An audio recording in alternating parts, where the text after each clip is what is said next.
Good morning student. मैं रति Srivastava CrossFit girls college से आपकी कॉमर्स टीचर। बच्चों, प्रीवियस लेक्चर में मैंने आपको नस्तीकरण क्या है, उसके गुण दोष और उसकी फाइल प्रणालियों के बारे में बताया था। नस्तीकरण की लेटिव फाइल प्रणाली और उसके प्रकार को बताया था। आज का जो हमारा टॉपिक है वो खड़ी फाइल प्रणाली है, यानी कि खड़ी फाइल प्रणाली क्या होती है। खड़ी फाइल प्रणाली, जैसा कि नाम से स्पष्ट है, इस प्रणाली में पत्रों तथा उनके उत्तर को प्रतिलिपियों को खड़ी अवस्था में रखा जाता है। इसे शीर्षस्थ फाइलिंग प्रणाली भी कहते हैं। पत्रों को खड़ी अवस्था में रखने के कारण ही इसे खड़ी फाइल प्रणाली कहा जाता है। खड़ी फाइल प्रणाली क्या होता है? यह नस्तीकरण की आधुनिकतम प्रणाली है। इसमें जो भी पत्र होते हैं या उनकी प्रतिलिपि होती हैं, उन सबको हम लोग खड़ी अवस्था में रखते हैं। इसी कारण खड़े अवस्था में रखने के कारण ही इसे खड़ी फाइल पद्धति भी कहा जाता है। इस फाइल के लिए आवश्यक सामग्री क्या है? इस प्रणाली का प्रयोग करने के लिए निम्नलिखित सामग्री आवश्यक है। इसमें सबसे पहला है अलमारी।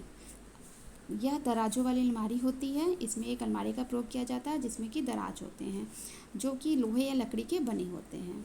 इसमें दराजें जो होती हैं वो गहरी होती हैं और सेम साइज़ की होती हैं, जिसमें कि हम लोग पत्रों को सरलता से खड़ी अवस्था में रख सकते हैं। फिर ज़्यादा से 4 से या 24 दराजों वाली अलमारी का ही प्रयोग किया जाता है। दराजों को बाहर निकालने के लिए उनके सामने की ओर एक हत्था लगा होता है। दराज के खींचे जाने पर वह पूरी की पूरी बाहर नहीं निकलती, क्योंकि उनके पीछे एक कांटा से पहिया लगा रहता है। दराज में आगे की ओर एक छोटी सी फ्रेम में संकेत काट लगा होता है, जिससे यह ज्ञात कर सकते हैं कि दराज में कौन से पत्र कहाँ रखे गए हैं। फिर नेक्स्ट आता है हमारा फोल्डर।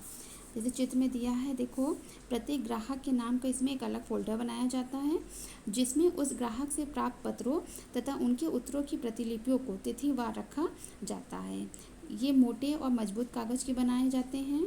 फोल्डर बीच में से मुड़ा हुआ होता है, जैसे कि एक बुक की तरह, और इनका पिछला भाग जो होता है वो थोड़ा सा ऊंचा होता है।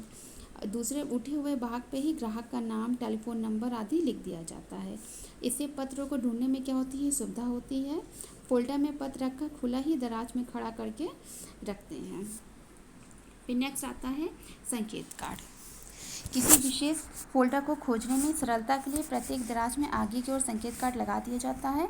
ये कार्ड मोटे मनीले कागज के बने होते हैं। इन कार्डों के ऊपरी भाग का एक किनारा उठा हुआ होता है, जिस पर वर्णात्मक अक्षर या भौगोलिक या संस्थापक आधार पर क्रम से चिन्ह लिखे जाते हैं। दराज में यह कार्ड इस तरह से उठाकर रखे जाते हैं कि प्रत्येक कार्ड पर अंकित चिन्ह को सरलता से पढ़ा जा सके।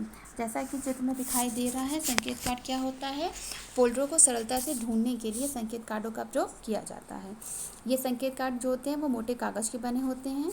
इनके ऊपरी भाग का एक किनारा क्या होता है? उठा हुआ होता है, और जिस पे ABCD वर्णात्मक अक्षर या संख्या लिखी होती है। फिर नेक्स्ट आता है अनुपस्थित कार्ड। इसका प्रयोग तब किया जाता है जब कोई फोल्डर दराज से निकाला जाता है या मोटे कागज़ का तथा दूसरे वर्ग के कार्डों से अलग रंग के कागज़ का रखते हैं। फोल्डर को निकालने पर कुछ समय के लिए उनके स्थान पर यह अनुपस्थित कार्ड रख दिया जाता है, और इस कार्ड पर फोल्डर संख्या, दिनांक व निकालने वाले का नाम लिख दिया जाता है। जब फोल्डर अपने स्थान पर रख दिया जाता है तो इस कार्ड को हटा लिया जाता है। नीचे इसका ये नमूना दिया गया है। इसका नमूना देखिए। अनुपस्थित कार्ड क्या होता है?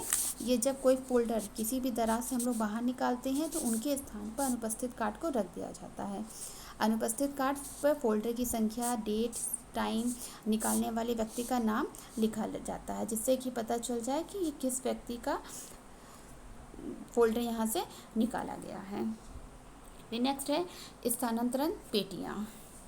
जब फोल्डर भर जाते हैं तो पुराने पत्रों को उनसे निकालकर फोल्डर खाली कर देते हैं। इन सभी पत्रों को विशेष प्रकार के संदूकों में क्रम अनुसार बांध कर रखे जाते हैं, और संदूकों के ऊपर एक चिट लगा देते हैं, जिस पर रखे गए पत्रों का हवाला लिख देते हैं। स्थानांतरण पेटी क्या होती है? इसमें एक निश्चित समय के बाद पत्र कोष जब भर जाते हैं तो पुराने पत्रों को उसमें से निकाल लिया जाता है और लकड़ी या लोहे के संदूक में बंद करके सुरक्षित रख दिया जाता है। इस संदूक के ऊपर उसमें रखे गए पत्रों का एक संक्षिप्त विवरण भी लिख देते हैं। इस विवरण को इसलिए लिखा जाता है जिससे पता चल सके कि इस पेटी में किस ग्राहक से रिलेटेड पत्र या उनके फोल्डर इसमें रखे गए हैं। इसीलिए इसको हम लोग संदूक या स्थानांतरण पेटी भी कहते हैं। अब इसके बाद हमारा नेक्स्ट टॉपिक है फोल्डरों को दराजों में रखने की विधि। जिसे हम आपके साथ नेक्स्ट लेक्चर में डिस्कस करेंगे। थैंक यू बच्चों।